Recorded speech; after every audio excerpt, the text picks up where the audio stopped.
ਪਾਕਿਸਤਾਨ 'ਚ ਪੰਜਾਬੀ ਕਾਨਫਰੰਸਾਂ ਦੇ ਸਭ ਤੋਂ ਵੱਡੇ ਨੈਟਵਰਕ ਪੰਜਾਬੀ ਨੈਸ਼ਨਲਿਸਟ ਫੋਰਮ ਵੱਲੋਂ ਜੀ ਆਇਆਂ ਨੂੰ। ਪਾਕਿਸਤਾਨ 'ਚ ਸਹਾਫੀਆਂ ਨੇ ਪੇਸ਼ਾਵਰਾਨਾ ਫਰਾਇਜ਼ ਅਦਾ ਕਰਨ ਦੇ ਬਜਾਏ ਦੂਸਰੇ ਪੇਸ਼ੇ ਅਪਣਾ ਲਏ ਨੇ। ਪਾਕਿਸਤਾਨ 'ਚ ਸਹਾਫੀ ਜਾਂ ਤੇ ਰਿਪੋਰਟਰ ਹੋਇਆ ਕਰਦੇ ਸੀ ਜਾਂ ਕਾਲਮ ਨਿਗਾਰ ਹੋਇਆ ਕਰਦੇ ਸੀ ਜਾਂ ਤਜ਼ੀਆ ਨਿਗਾਰ ਹੋਇਆ ਕਰਦੇ ਸੀ, ਲੇਕਿਨ ਹੁਣ ਇਹ ਮਹਿਸੂਸ ਹੁੰਦਾ ਹੈ ਕਿ ਰਿਪੋਰਟਰ ਦੇ ਬਜਾਏ ਇੰਟੈਲੀਜੈਂਸ ਏਜੰਸੀ ਦੇ ਅਹਿਲਕਾਰ ਨੇ, ਕਿਉਂਕਿ ਰਿਪੋਰਟ ਦੇਣ ਦੇ ਬਜਾਏ ਜਾਸੂਸੀ ਤੇ ਮੁਸ਼ਤਮਿਲ ਸਨਸਨੀਖੇਜ਼ ਇਨਕਸ਼ਾਫਾਤ ਕਰਦੇ ਨੇ। ਹਾਲਾਂਕਿ ਇਹ ਕੰਮ ਇੰਟੈਲੀਜੈਂਸ ਅਹਿਲਕਾਰ ਹੀ ਬਿਹਤਰ ਤੌਰ ਤੇ ਅੰਜਾਮ ਦੇ ਸਕਦੇ ਨੇ।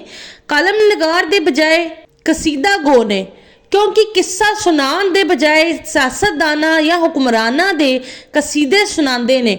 ਹਾਲਾਂਕਿ ਇਹ ਕੰਮ ਕਸੀਦਾ ਗੋ ਹੀ ਬਿਹਤਰ ਤਰੀਕੇ ਨਾਲ ਅੰਜਾਮ ਦੇ ਸਕਦੇ ਨੇ। ਤਜਜ਼ੀਆ ਨਿਗਾਰ ਦੇ ਬਜਾਏ ਦਲਾਲ ਨੇ, ਕਿਉਂਕਿ ਸਿਆਸੀ, ਸਮਾਜੀ, ਮੁਆਸ਼ੀ, ਇੰਤਜ਼ਾਮੀ, ਇਕਤਸਾਦੀ ਹਾਲਾਤ ਦਾ ਮੁਆਜ਼ਨਾ ਕਰਨ ਦੇ ਬਜਾਏ ਹਾਲਾਤ ਨੂੰ ਆਪਣੇ ਠੇਕੇਦਾਰ ਦੇ ਲਈ ਮੌਕਫ ਬਣਾਉਣ ਦੇ ਲਈ ਦਲਾਇਲ ਤਰਾਸ਼ਦੇ ਨੇ।